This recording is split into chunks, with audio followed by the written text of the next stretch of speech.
The Quran says you are busy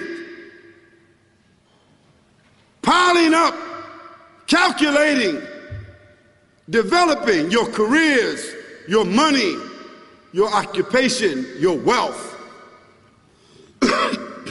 until you visit the graves. Think about it. When was the last time that you went to a funeral? Was it your mother?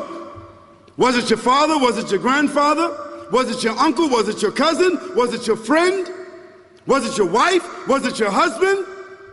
The last time that you visited the grave, when you went to a funeral and you saw that person whom you loved that was laughing, crying, live, boasting, wealthy, educated, denying, arrogant, whatever they were.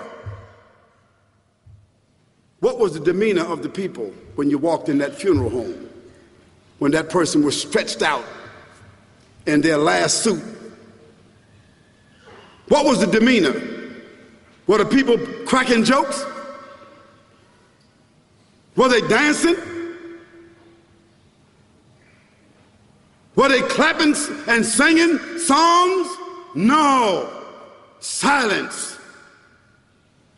Melancholy. Trauma. Why? Because every person that walked in that room, seeing that person stretched out, the first thing they thought about was not the person. The first thing they thought about was that one day this will be me. So Allah said, Alhaakumut takathur. All of us, all of you are engaged in running your mouths, doing your business, multiplying, buying houses, cars, business, whatever you're doing. And when you're told about God, religion, life, morality, you're saying, look, I ain't got no time for that. You got no time for that. I don't want to hear that. I don't even believe in God. Matter of fact, I don't even know if I'm going to die, and if I do, maybe I'm coming back again. As a matter of fact, science is so sophisticated that I think really that they're on the verge of being able to solve the whole thing of death soon. We ain't got to die. If we got enough money, we don't even have to die. See how arrogant people can be until they visit the funeral house. And then after you go to the funeral house, if you got the guts, if you're able to do so, you go to the grave. And now this is another scenario. And you say to yourself, is that it?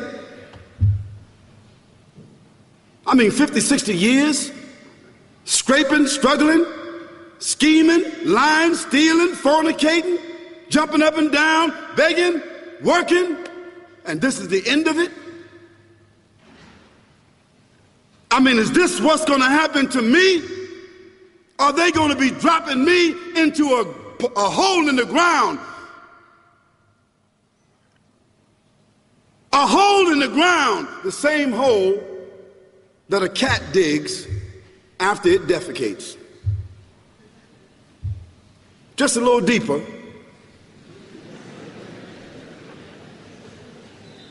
But for the same reason. The cat digs a hole because the cat has dignity. Something that human beings don't seem to have. Instinctively, the cat digs a little hole, covers it up. Humans have got to be taught to do that. But it's for the same reason. So you and I, we're going into a hole a little deeper than the one the cat dug. And all the people that's crying, pulling out their hair, screaming, almost acting like they falling in the thing with you. They want to just jump in there with you. Not really though, you know, it's all an act. Because ain't nobody really going to jump in there and stay in there. They don't love you that much.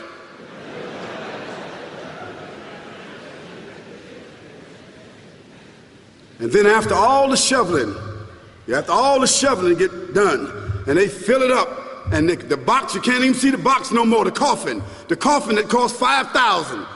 I don't know what did they burn somebody in a $5,000 coffin for? I mean, if I was a funeral director, after they left, I would dig them back up and put them in another box and take that box back.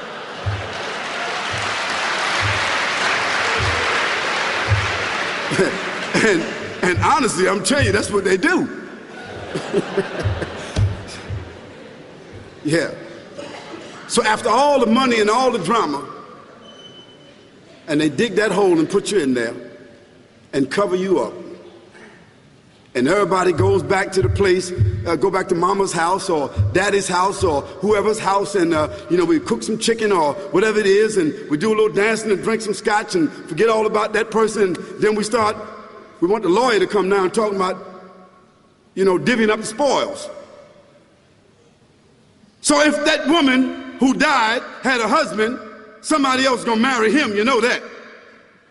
And that man who died, that woman, in about 6 months or a year of grieving or whatever it is, she gonna come to understand that she needs somebody else to be with, so she gonna marry somebody. So that means if his suits are still in the closet and he can fit them, who gonna wear them? So it really means that after all this time, and the people walk away from that grave, it's over. What about that person in the grave? What's happening? Because you know and I know that death is almost like sleeping. Death is like sleeping. Your body is gone. Your body is dead. Your spirit is gone, but your consciousness is there. Yes, brothers and sisters, you and I are going to know when the people put us in that box and put us in the grave. We are going to know. Your spirit is gone. You can't shout. You can't call out. You can't say, "Don't leave me here." But you're going to be hearing and you're going to be seeing, because that's a different kind of consciousness. But you can't move. And in that grave, this is when the real trauma is going to begin. Because there's a reason for humans to go inside the grave. If the Creator wanted to, he could have caused us to live and then disappear into the atmosphere. But he didn't. He caused us to go into another womb called the tomb. You started out in the womb of your mother, and you wind up in the womb of the earth called the tomb. From the womb to the tomb. This is the whole trip. And this is what you have to think about. That grave is going to be a place of drama and trauma. A place where you're going to be questioned before you're resurrected. And brothers and sisters, do you think that human beings that have the ability to take a piece of earth, dig it up, irrigate it, put down seeds, plant corn, whatever the case might be. The corn comes up, they harvest the corn. Then after that, what happens? They cut it down, dig it up again, put new seeds in there, and what happens after that? Comes back up again. What happens in the winter? All the leaves fall off the trees and the earth goes dead. And what happens in the springtime? The water comes, generates the earth again, germinates all over again, new grass, new leaves, new flowers, new fruits. So Allah says, and a sign for them is the dead earth. After that, we give it life. And then you eat the fruits from that. So Allah says, the one who gave you life in the beginning, is he not able to give you life all over again in order to judge you? Yes, certainly. You may want to deny it because you don't want to be judged.